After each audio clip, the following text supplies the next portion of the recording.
I'm legitimately out of jokes to make.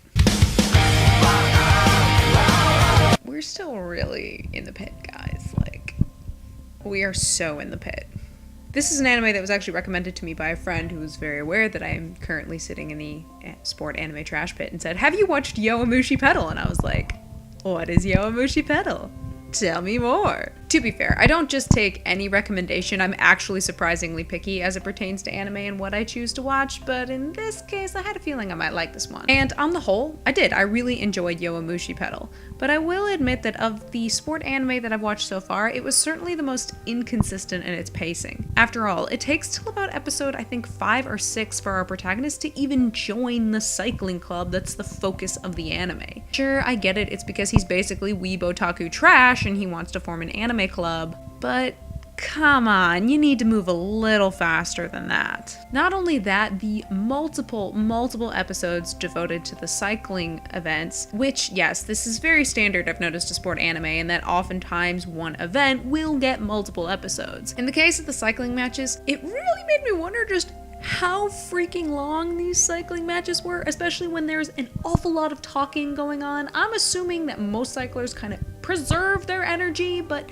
hey, if y'all are just chatting it up on the course, go for it. Despite the inconsistent pacing, I did really enjoy this show, it's true, and it's mainly because I, as usual, really enjoyed the characters. In fact, I even jokingly started what I was calling my Bae Club. The Bae Club was made up of male characters in this show whose introduction just made me go, I love you. And honestly, there were 3 characters kind of in the Bae Club. Special ones. First off went to Amaizumi, who I honestly thought was initially going to be very similar to Kageyama in Haikyuu, but who turned out to be really surprisingly kind, and it was something I didn't anticipate, and it immediately made me like him. Nodoko I pretty much liked from his introduction, though admittedly I thought he was really weird, because what dude walks up to a stranger, kind of has him drag him around Akihabara, and also makes said stranger like pay for these things that you're getting for your siblings? Yes, Naruko did, say he was gonna pay Onoda back, and I really hope he did. Serious question time, did he actually pay Onoda back?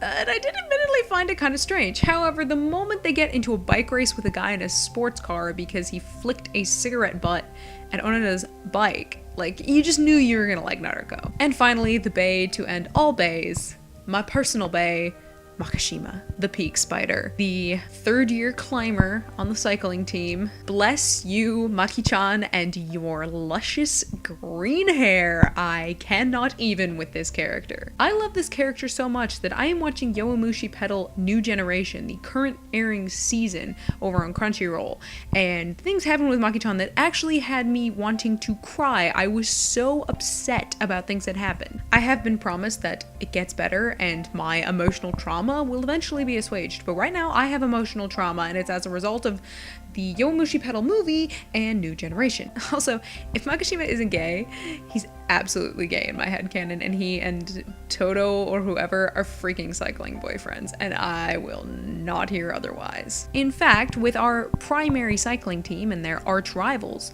all of the relationships seem to be surprisingly intimate rivalries. Now, homoeroticism I don't think is anything new to sports anime, or at least the ones that I've watched. But of all the ones that I watched, the only one that actually made it part of canon and wasn't trying to do it for the sake of something, I guess, like fan service or tropes, was Yuri on Ice. This is honestly why Yuri on Ice has gotten a lot of critical acclaim, in that it wasn't doing homoeroticism for the sake of homoeroticism.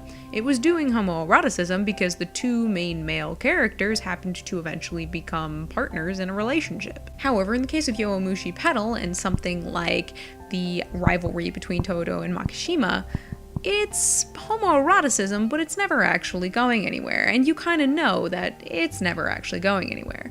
Now, sure, this is reading into an awful lot of subtext, which might not even actually be there. For all I as an audience know, this could genuinely just be 2 rivals who respect each other to the point that they have this deep relationship, and I'm totally fine with that.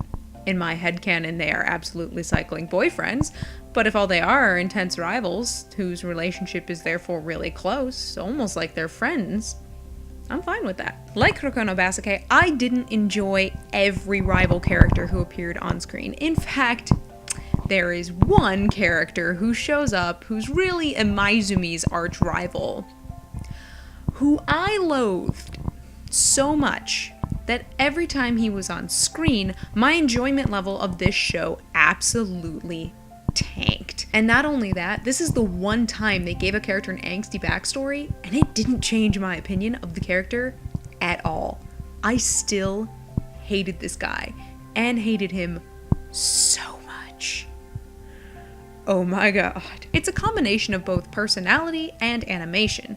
The animation, and especially the sound effects around the character, make him incredibly off-putting and unnerving in a way. And yes, I'm very aware that's kind of the point of the character.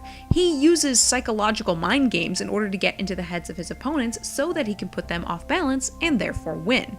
As much as I want to cry foul on that, I've done stuff like that. Never anything to the point that this guy does it, including telling someone their mother had died so that he freaked them out. Like, yo, I never went that far. The worst I ever did was I might have been known in tennis for aiming balls at opponents' heads and doubles just to freak them out a little.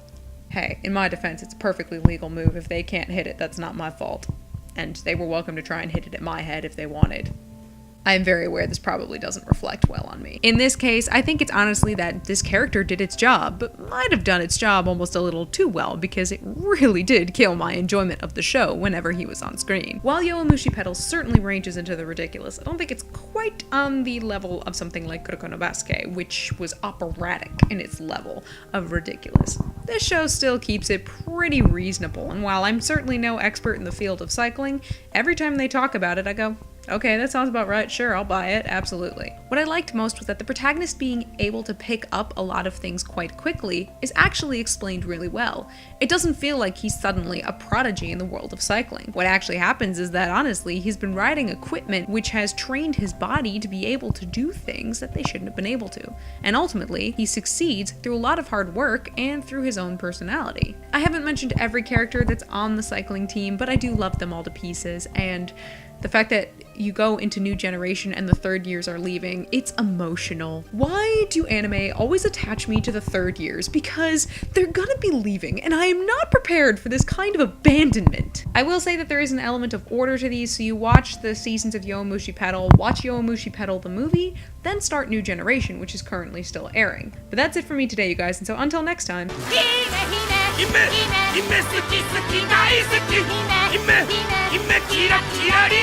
Literally never gonna get over that.